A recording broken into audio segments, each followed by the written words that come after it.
संजीव श्रीवास्तव जी, जैसी सिचुएशन अभी दिख रही है और ईरान की तरफ से भी कहा गया है कि इम्पैक्ट जो है वो पूरी दुनिया पर होगा अगर ऐसा कुछ होता है, अमेरिका कोई ऐसा फैसला लेता है या दोनों देश युद्ध की तरफ जाते हैं। लेकिन अभी तक जो चीज़ें दिख रही हैं वो एक लिमिटेड स्ट्राइक नहीं दिख रही है, लग रहा है कि एक सस्टेन्ड ऑपरेशन की तरफ बढ़ रहे हैं। जैसे अब फाइटर जेट्स हैं, उनकी जो एरियल रिफ्यूलिंग टैंकर्स भी साथ में भेजे जा रहे हैं, तो लग रहा है कि पूरी तैयारी उस तरह से चल रही है। देखिए, ये जो अमेरिका का मिलिट्री बिल्डअप है वर्तमान समय में, वो राष्ट्रपति डोनाल्ड ट्रंप के जो मैक्सिमम प्रेशर कैंपेन का पार्ट है।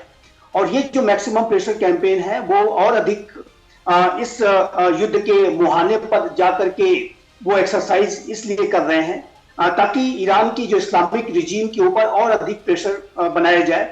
और डोनाल्ड ट्रंप एडमिनिस्ट्रेशन ने इस बात को एसेस किया है कि ईरान की जो आंतरिक स्थितियां अच्छी नहीं है। ईरान की जो इंटरनल जो कॉन्ट्रडिक्शंस है वो गहरे होते जा रहे हैं, जो फॉल्ट लाइंस है वो गहरी होती जा रही है। चाहे वो महिलाओं की अधिकारों को लेकर के हुए आंदोलन की बात हो, जो कि दबा दिया गया था, ब्रूटली क्रश किया गया था, और वहां पर सामाजिक रूप से इसकी वजह से काफी तनाव रहता है।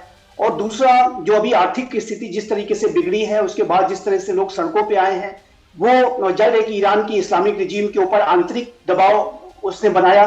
और इस पूरे जो ईरान की आंतरिक जो अस्थिर स्थितियां हैं, उसका एक्सप्लॉयटेशन मैक्सिमम तरीके से ट्रंप एडमिनिस्ट्रेशन करना चाहता है। और इजराइल भी इसे एक रणनीतिक अपॉर्चुनिटी के तौर पर देख रहा है। और सोनल जी देखिए, ईरान के संदर्भ में यूनाइटेड स्टेट्स ऑफ अमेरिका और इजराइल की अगर मैं अल्टीमेट जो उनकी मंशा की बात करूं, तो यही चाहते हैं कि वहां की इस्लामिक रिजीम कोलैप्स कर जाए और वहां पर एक नई रिजीम आए जो कि गैर इस्लामिक हो, जो कि शाह के समय की जैसी की रिजीम थी, या कोई नए फॉर्म की जो डेमोक्रेसी हो वो आए।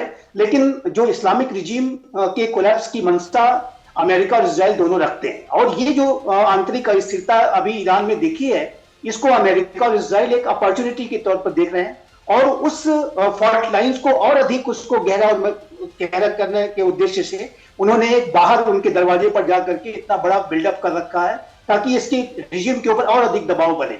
और वो और इस पूरी सिचुएशन का जो लाभ है वो अमेरिका जाहिर है कि अपने जो तीन जो शर्तें रखी हैं उसको बनवाने के लिए भी इस्तेमाल करना चाहता है, जिसमें कि यूरेनियम एनरिचमेंट को रोकना, टेरर प्रॉक्सीज को सपोर्ट करना बंद करना, और जाहिर है कि बैलिस्टिक मिसाइल का जो प्रोग्राम है उसको रोकने की बात है। तो ये मेरा ऐसा मानना है कि इसको अमेरिका एक जो मैक्सिमम प्रेशर कैंपेन के तहत ये मिलिट्री बिल्डअप किया जा रहा है। लेकिन यदि वहां की ईरान की स्थितियां, आंतरिक स्थितियां और अधिक अस्थिर होती हैं और ये अमेरिका को कोई स्ट्रेटेजिक अपॉर्चुनिटी मिलती है